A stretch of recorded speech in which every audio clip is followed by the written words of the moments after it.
1973 की फिल्म जंजीर का वो डायलॉग, जब तक बैठने को ना कहा जाए खड़े रहो, यह पुलिस स्टेशन है तुम्हारे बाप का घर नहीं। या फिर 1975 की फिल्म शोले का वो डायलॉग, कितने आदमी थे। या फिर 1975 की फिल्म दीवार का वो डायलॉग, मेरे पास माँ है। या फिर 1978 की फिल्म डॉन का वो डायलॉग, डॉन का इंतजार तो 11 मुल्कों की पुलिस कर रही है। ये बेहतरीन डायलॉग्स लिखे हैं राइटर जोड़ी सलीम जावेद ने। और आज बात इसी जोड़ी के सलीम खान के किस्सों की।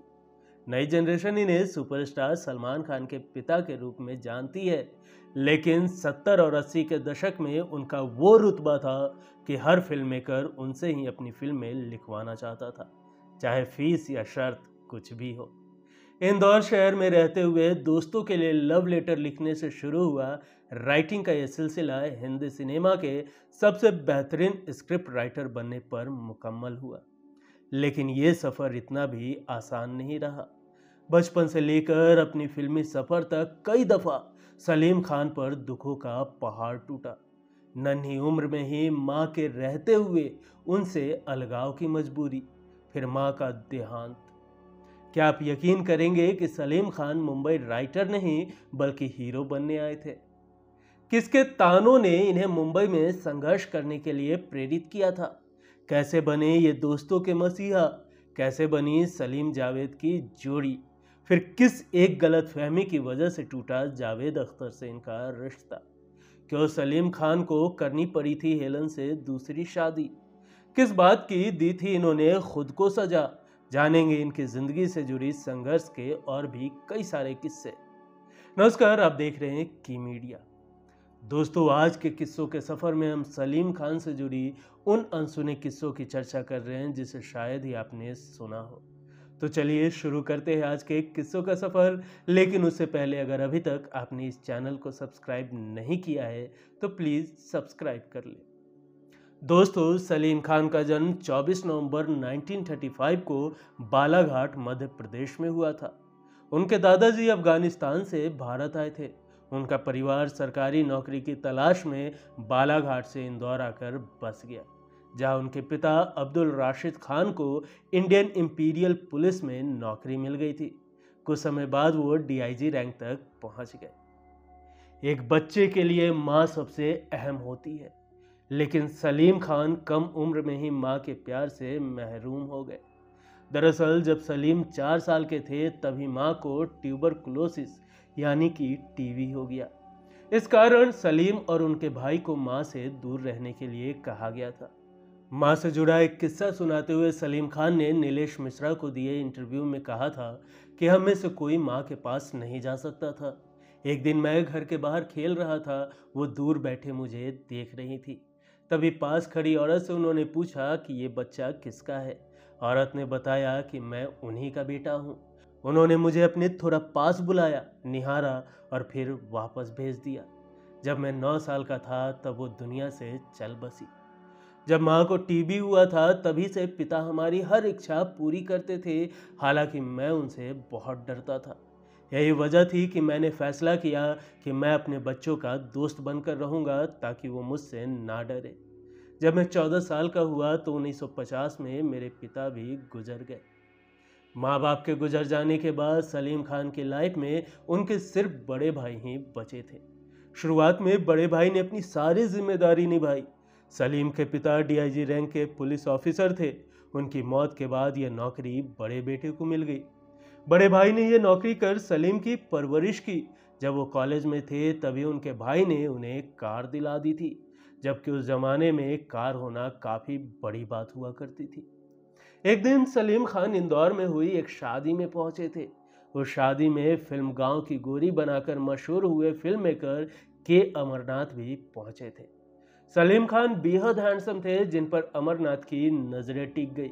उन्होंने तुरंत सलीम खान को बुलाकर अपनी फिल्म का ऑफर दे दिया। सलीम खान ने झिझकते हुए कहा कि उन्हें एक्टिंग नहीं आती।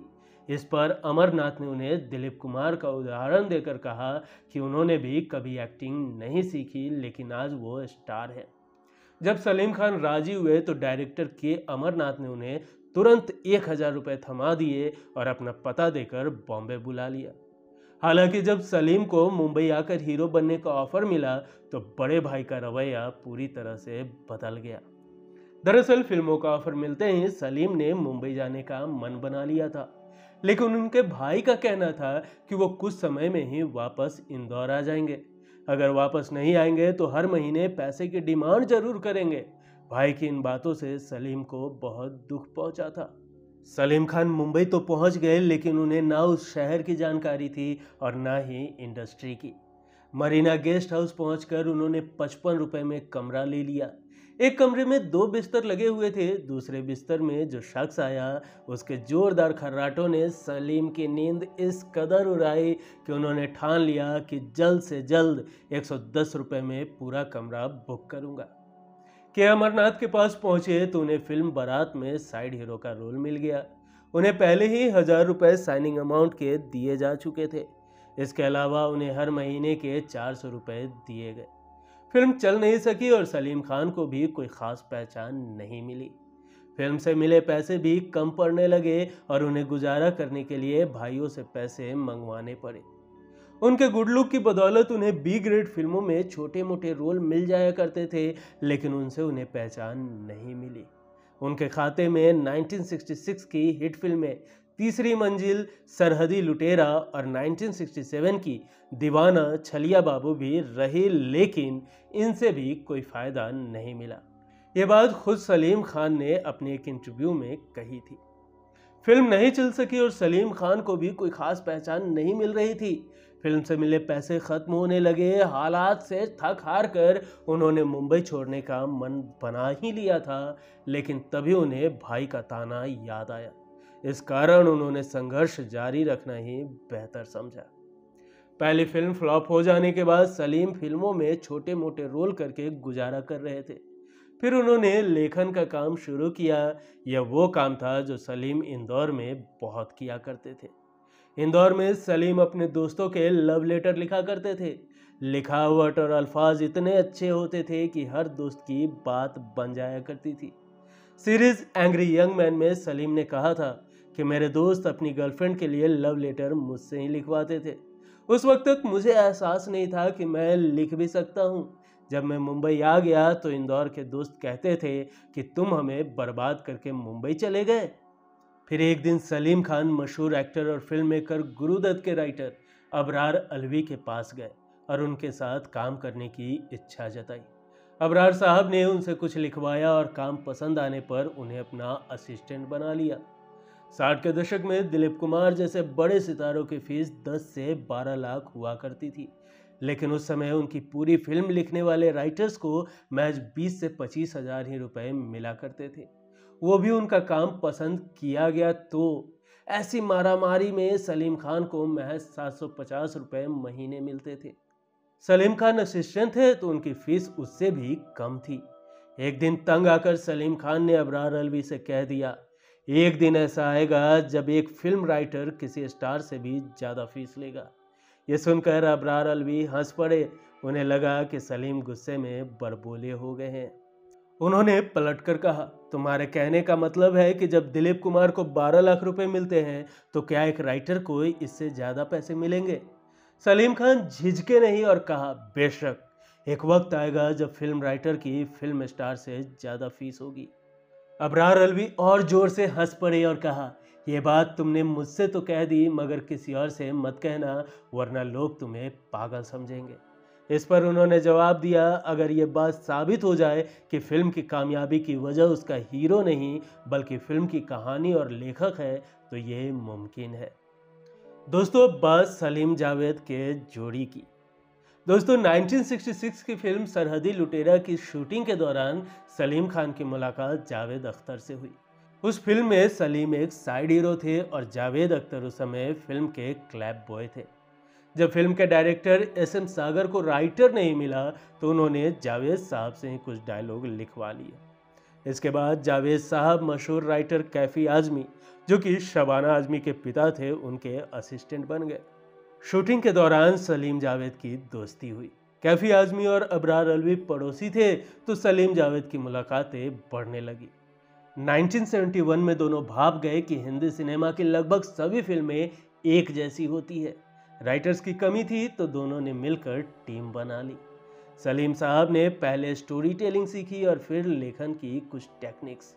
दोनों ने मिलकर कुछ छोटी मोटी कहानियां लिखना शुरू कर दिया। दोस्तों, राजेश खन्ना ने 70 के दशक में फिल्म अंदाज साइन की, जिसके लिए उन्हें 2.5 लाख रुपए का साइनिंग अमाउंट मिला। ठीक उसी समय राजेश खन्ना को कार्टर रोड स्थित एक बंगला आशीर्वाद इतना पसंद आया कि उन्होंने पूरी रकम घर खरीदने में लगा दी। बंगला तो खरीद लिया, लेकिन जब फिल्म की आधी स्क्रिप्ट लिखी गई तो राजेश खन्ना को खराब स्क्रिप्ट के चलते फिल्म छोड़ने का मन होने लगा। साइनिंग अमाउंट वो खर्च कर चुके थे तो फिल्म छोड़ने का रास्ता नहीं था। इसी जद्दोजहद में राजेश खन्ना एक दिन सलीम जावेद के पास पहुंचे। उन्होंने कहा, देखो, मैंने फिल्म अंदाज के लिए 2.5 लाख रुपए का साइनिंग अमाउंट ले लिया है और मैं कार्टर रोड पर घर खरीद रहा हूँ। घर की कीमत 4.5 लाख है और मुझे ये किसी भी कीमत पर खरीदना है। इसी वजह से मैं प्रोड्यूसर के पैसे लौटा भी नहीं सकता। दूसरी तरफ अगर मैं इसी कहानी पर फिल्म कर दूं तो इंडस्ट्री से बाहर चला जाऊंगा। मेरे सामने बहुत बड़ी मजबूरी आ गई है, इसीलिए मैं चाहता हूं कि तुम दोनों कैसे भी करके इसे ठीक कर दो। राजेश खन्ना ने वादा किया कि अगर स्क्रिप्ट अच्छी रही तो दोनों को मोटी रकम और फिल्म में बतौर राइटर क्रेडिट दिलवाएंगे। बात बन गई और दोनों फिल्म की स्क्रिप्ट सुधारने में लग गए। प्रोड्यूसर को दोनों का काम इतना पसंद आया कि फिर पुरानी कहानी की जगह उनकी सुधारी हुई स्क्रिप्ट पर फिल्म बनी। राजेश खन्ना ने उन दोनों को 5-5 हजार रुपए दिलवाए, जो उस जमाने में बड़ी रकम थी। फिल्म अंदाज सुपर हिट रही और इससे हेमा मालिनी स्टार बनी। इसके बाद से ही सलीम जावेद की राइटर जोड़ी की चर्चा पूरी फिल्म इंडस्ट्री में होने लगी। राजेश खन्ना ने अगली सुपर हिट फिल्म हाथी मेरे साथी का स्क्रीन प्ले भी उन्हीं से लिखवाया था। 1973 में सलीम जावेद की लिखी फिल्म जंजीर से फ्लॉप कहे जाने वाले अमिताभ बच्चन स्टार बने। अरबाज खान के चैट शो में सलीम खान ने जंजीर के पोस्टर में नाम लिखवाने का किस्सा शेयर किया है। दरअसल फिल्म के पोस्टर पर कभी भी राइटर्स के नाम नहीं लिखे जाते थे, लेकिन सलीम खान ये रीत बदलना चाहते थे, क्योंकि उनका मानना था कि फिल्में तभी चलती है जब उनकी कहानी अच्छी हो। जब फिल्म जंजीर बन रही थी तब एक दिन सलीम साहब ने फिल्म के डायरेक्टर प्रकाश मेहरा से कहा कि हमारे नाम भी पोस्टर में होने चाहिए। इस पर प्रकाश मेहरा ने टालते हुए कहा, राइटर्स के नाम, ऐसा होता है कभी? बात टल गई और फिल्म के रिलीज के दिन नज़दीक आ गए।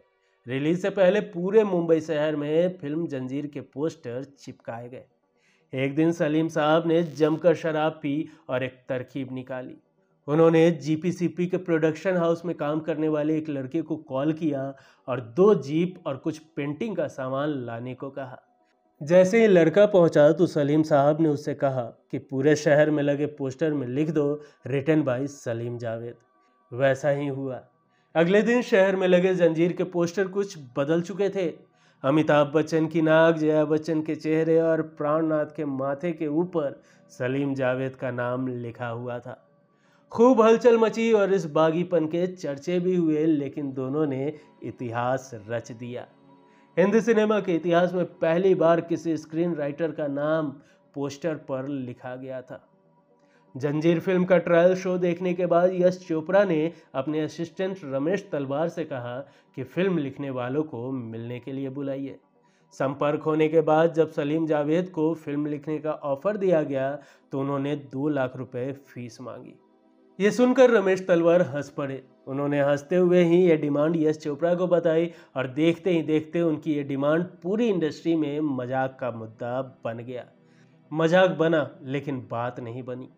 कुछ समय बाद फिल्म जंजीर इतनी बड़ी हिट रही कि सलीम जावेद हर फिल्म मेकर की पहली पसंद बनने लगे।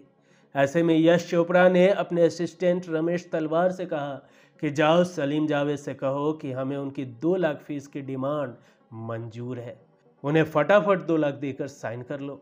रमेश तलवार सलीम जावेद के पास पहुंची और कहा कि यश चोपड़ा आपकी शर्त पर राजी हो गए। इस पर उन्हें सलीम साहब से जवाब मिला कि 2 लाख फीस तो जंजीर रिलीज होने से पहले की थी, अब हम 5-5 लाख रुपए लेंगे। हुनर ऐसा हल्ला कर रहा था कि यश चोपड़ा को उनकी मांग पर राजी होना पड़ा। सलीम जावेद की जोड़ी को फिल्म दोस्ताना के लिए 12,50,000 रुपए दिए गए, जबकि फिल्म के हीरो और सुपरस्टार अमिताभ बच्चन को उस फिल्म के लिए महज 12 लाख रुपए मिले थे।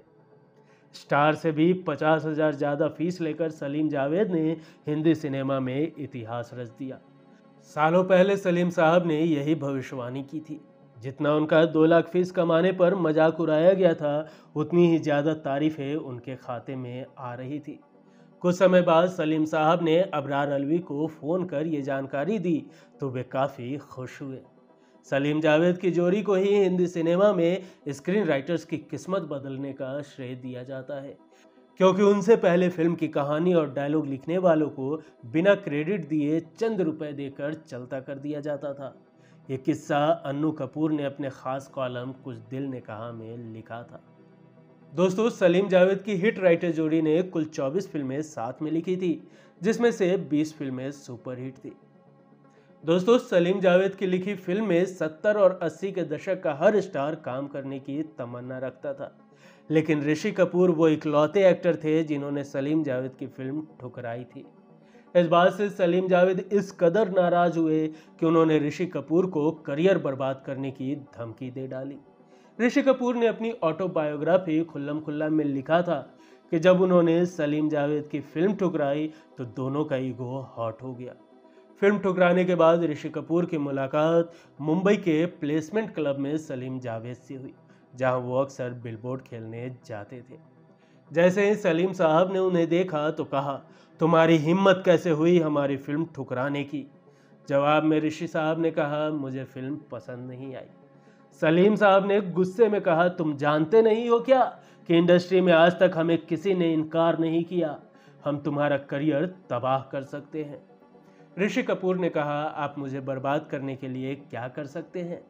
सलीम खान ने कहा, तुम्हारे साथ कौन काम करेगा। क्या तुम जानते हो हमने राजेश खन्ना को जंजीर ऑफर की थी, लेकिन उन्होंने फिल्म करने से इनकार किया था। हमने उनके साथ कुछ नहीं किया, बस उनकी जगह अमिताभ बच्चन को ले आए जिन्होंने उन्हें बर्बाद कर दिया। हम तुम्हारे साथ भी यही करेंगे। जवाब मिला, गो अहेड, आगे बढ़ो और मुझे बर्बाद करके दिखाओ। वो फिल्म 1978 में रिलीज हुई त्रिशूल थी, जिसमें अमिताभ बच्चन, शशि कपूर और संजीव कुमार थे। यह उस साल की दूसरी सबसे ज़्यादा कमाई करने वाली फिल्म थी। इसके बाद कभी सलीम जावेद ने ऋषि कपूर के साथ काम ही नहीं किया। दोस्तों, दीप्त कीर्ति चौधरी की किताब रिटन बाय सलीम जावेद के मुताबिक सलीम जावेद की जोड़ी की लिखी फिल्म जंजीर से ही अमिताभ बच्चन स्टार बने थे। जब सालों बाद उस जोड़ी ने अमिताभ बच्चन को अपनी लिखी फिल्म मिस्टर इंडिया में काम करने को कहा तो उन्होंने साफ इनकार कर दिया। अमिताभ ने कहा था, मैं हीरो हूँ, लोग मुझे देखने आते हैं, मेरी आवाज़ सुनने कौन आएगा। अमिताभ के इनकार से सलीम जावेद बेहद नाराज हुए। जावेद अख्तर ने फैसला कर लिया कि अब अमिताभ बच्चन के साथ काम नहीं किया जाएगा। हालांकि सलीम साहब इस फैसले पर राजी नहीं थे। कुछ दिनों बाद जावेद साहब अमिताभ बच्चन के घर पर हुई होली पार्टी में पहुंचे और उनसे कहा कि सलीम खान उनके साथ कभी काम नहीं करना चाहते। इस गलतफहमी की वजह से जोड़ी के कामकाजी रिश्ते बिगड़ गए और दोनों ने फिर कभी साथ में काम नहीं किया। 1982 में आखिरकार दोनों की हिट जोड़ी टूट गई। हालांकि दोस्ती आज भी बरकरार है। दोनों की दोस्ती का किस्सा यह भी है कि करियर की शुरुआत में जावेद हनी ईरानी से शादी नहीं करना चाहते थे। वे अपने करियर पर पूरा फोकस करना चाहते थे। ऐसे में उन्होंने सलीम को हनी के घर रिश्ता खत्म करने के लिए भेजा। दोस्त की बात मानकर सलीम जब हनी ईरानी के घर पहुंचे तो उन्होंने जावेद की बहुत बुराई की। हालांकि उनकी यह कोशिश धरी की धरी रह गई। फिर 1972 में जावेद अख्तर ने हनी ईरानी से शादी कर ली। ये किस्सा जावेद अख्तर और सलीम खान ने सीरीज एंग्री यंग मैन में सुनाया था। दोस्तों, जोड़ी टूटने के 20 साल बाद बी.आर. चोपड़ा ने फिल्म बागबान बनानी शुरू की। इस फिल्म का स्क्रीन प्ले खुद बी.आर. चोपड़ा ने लिखा। अब बात क्लाइमेक्स पर आकर अटक गई, जिसमें अमिताभ बच्चन और सलमान खान की इमोशनल स्पीच दिखाई जानी थी। अमिताभ बच्चन ने अपने हिस्से की स्पीच के लिए जावेद अख्तर से रिक्वेस्ट की और वो मान गए। वहीं सलमान खान ने अपने डायलॉग के लिए पिता सलीम खान की मदद ली। सलीम खान ने बेटे के लिए भावुक कर देने वाली स्पीच लिख दी। इस तरह सलीम जावेद ने अलग होने के 20 साल बाद फिर एक ही फिल्म के लिए डायलॉग लिखे जो यादगार बन गए। दोस्तों, मुंबई में शुरुआती दिनों में सलीम खान वर्ली स्थित मरीना हाइट्स में अपने एक दोस्त के घर रहते थे। पड़ोस में सुशीला चरक भी रहती थी। सलीम हट्टे कट्टे थे। उन्हें पंजा लड़ाने में कोई जल्दी हरा नहीं सकता था। देखते ही देखते इन्हीं आदतों की वजह से कॉलोनी में उनकी पॉपुलैरिटी बढ़ गई। इसी पॉपुलैरिटी के चलते सलीम और सुशीला में बातचीत शुरू हो गई। दोनों परिवार की नज़रों से दूर चोरी छिपे मिला करते थे। इस तरह मुलाकात के कुछ दिनों बाद सलीम ने सुशीला से कहा कि हमारा इस तरह मिलना मुझे पसंद नहीं है। मैं तुम्हारे परिवार वालों से मिलना चाहता हूँ और हमारा रिश्ता फिक्स करना चाहता हूँ। सुशीला ने भी उनके इस प्रस्ताव पर हामी भर दी और परिवार वालों से उन्हें मिलाने का इंतजाम किया। जब सलीम सुशीला के घर पहुंचे तो वे भरा पूरा परिवार देखकर घबरा गए। हालांकि उन्होंने जैसे तैसे बातें शुरू की। सुशीला के पिता को सलीम बहुत पसंद थे, लेकिन वो इंटरकास्ट मैरिज के खिलाफ थे। इस बात पर सलीम ने कहा था कि हमारे बीच हजारों परेशानियां हो जाएंगी, लेकिन कभी भी धर्म आड़े नहीं आएगा। उनकी इसी बात पर सुशीला के परिवार वाले शादी के लिए राजी हो गए। दोस्तों, एक वक्त ऐसा था कि एक्ट्रेस और डांसर हेलन के पास काम नहीं था। वे आर्थिक परेशानियों में घिरी हुई थी। तब सलीम खान ने उनकी मदद की थी। हालांकि दोनों को साथ देखे जाने पर लोगों ने अफेयर का नाम दे दिया। सलीम नहीं चाहते थे कि हेलन के कैरेक्टर पर कोई सवाल उठाए। यही वजह रही कि उन्होंने हेलन को दूसरी पत्नी बनाने का फैसला कर लिया। लेकिन उनके इस फैसले से सलीम और उनकी पहली पत्नी के बीच बहुत दूरियां आ गई थी। इस किस्से का जिक्र सलीम खान ने नीलेश मिश्रा को दिए इंटरव्यू में किया था। वहीं एक और इंटरव्यू में सलीम खान ने कहा था कि हेलन से दूसरी शादी का फैसला मैंने इसलिए नहीं लिया था कि मैं अपनी पहली शादी से परेशान था या उस शादी को ख़त्म करना चाहता था। मैंने हेलन से शादी का फैसला एकदम से नहीं लिया था। इसमें लंबा टाइम लगा था। हेलन मुझे पसंद करती थी, लेकिन मेरे मन में उनके लिए ऐसी कोई फीलिंग नहीं थी। मैंने सलमा को इस बारे में सबसे पहले बताया था कि हेलन मेरी ज़िंदगी में है। मैंने ऐसा इसलिए किया क्योंकि मैं नहीं चाहता था कि उन्हें किसी गॉसिप मैगजीन से या किसी और के जरिए हमारे रिश्ते के बारे में पता चले। सलीम खान आगे कहते हैं कि जब मैंने उन्हें ये बताया तो लाजमी है कि वो इस बात से खुश नहीं थी, क्योंकि ये कोई अच्छी चीज़ नहीं थी जो कि मैं करने जा रहा था। बेशक हमारे बीच में इसके बाद दिक्कतें हुई। कुछ समय बाद सबने इस बात को स्वीकार कर लिया। सलीम खान ने एक इंटरव्यू में सलमा खान की तारीफ़ें करते हुए कहा था कि उन्होंने पूरी स्थिति को बेहतर तरीके से हैंडल किया और इस बात के लिए हमेशा उनके शुक्रगुजार भी रहेंगे। दोस्तों, सलीम खान के 5 बच्चे हैं। 3 बेटे सलमान खान, अरबाज खान, सोहेल और 2 बेटियां अर्पिता और अलवीरा। सलीम खान की दूसरी बेटी अर्पिता खान उनकी सगी बेटी नहीं है। दरअसल सलीम एक दिन मॉर्निंग वॉक पर निकले थे। तभी सड़क किनारे एक बच्ची अपनी मां के लाश से सटे रो रही थी। उस बच्ची का दुख सलीम खान को देखा नहीं गया और वो उसे लेकर घर आ गए। सलीम और उनकी दूसरी पत्नी हेलन की कोई संतान नहीं थी। ऐसे में उन्होंने उस बच्ची को लीगली गोद ले लिया। यह बच्ची कोई और नहीं बल्कि अर्पिता खान है, जिनमें सलमान खान की जान बसती है। सलीम खान के सभी बच्चों में बड़े बेटे सलमान खान ज़्यादा सक्सेसफुल है। सलमान खान के साथ अपनी बॉन्डिंग में सलीम खान ने एक इंटरव्यू में कहा था कि जब मैंने सलमान की पहली फिल्म देखी थी तभी मुझे विश्वास हो गया था कि एक दिन यह बहुत बड़ा एक्टर बनेगा। सलमान के करियर में मेरा बस इतना सा योगदान है कि मैंने उसे समय समय पर सही चुनाव की सलाह दी है। हालांकि मैंने अपनी राय कभी थोपने की कोशिश नहीं की। यही काम मैंने बाकी बच्चों के साथ भी किया है। दूसरी सबसे अहम बात कि मैंने कभी यह कंपैरिजन नहीं किया कि सलमान बाकी बच्चों की तुलना में ज़्यादा सक्सेसफुल है। मुझे बाकी बच्चों की भी मेहनत दिखती है। मुझे विश्वास है कि सभी अच्छा काम कर रहे हैं और आगे भी करेंगे। दोस्तों, सलीम अपने बच्चों को हमेशा प्रोटेक्ट करते हैं।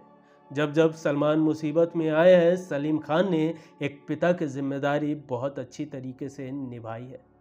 सलमान खान ने पिता सलीम खान से जुड़ा एक किस्सा कपिल शर्मा शो में सुनाया था।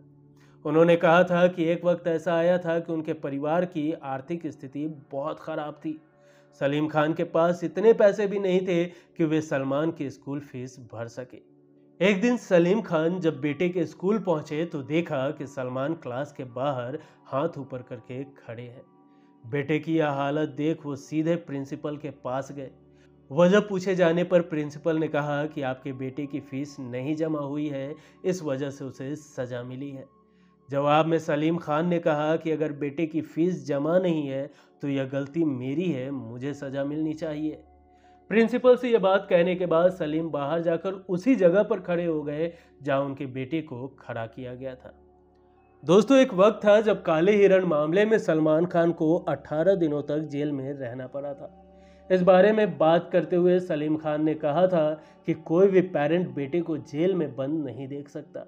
जब वो जेल में बंद था तब हम लोग पानी भी नहीं पी पाते थे, एसी में सोना भी नागवार था, क्योंकि जेल में ना तो एसी था और ना ही पंखा, पानी की व्यवस्था भी खराब थी। इन दिनों सलमान खान काले हिरण मामले की वजह से लॉरेंस गैंग के निशाने पर हैं। कुछ समय पहले सलीम खान को भी लॉरेंस गैंग से धमकियां मिली थी। लगातार मिल रही धमकियों और सलमान के पक्ष में सलीम खान ने कुछ समय पहले एक इंटरव्यू दिया था। उन्होंने कहा था कि बेटे सलमान ने कभी काले हिरण का शिकार नहीं किया, उनकी माफ़ी की कोई वजह नहीं है, लगातार धमकियां मिलती रही, इससे हमारी आज़ादी छिन गई है। दोस्तों, सलीम खान के किस्सों के सफ़र में आज के लिए यहीं तक। दोस्तों, सलीम खान से जुड़ी अगर आपके पास कोई भी जानकारी हो या उनके बारे में आपकी कोई राय हो तो हमें कमेंट कर ज़रूर बताएं। दोस्तों, अगर आपको आज का ये एपिसोड पसंद आया हो तो एक लाइक ज़रूर करें। मिलेंगे अगले एपिसोड में फिर किसी दिलचस्प किस्सों के साथ। तब तक के लिए नमस्कार।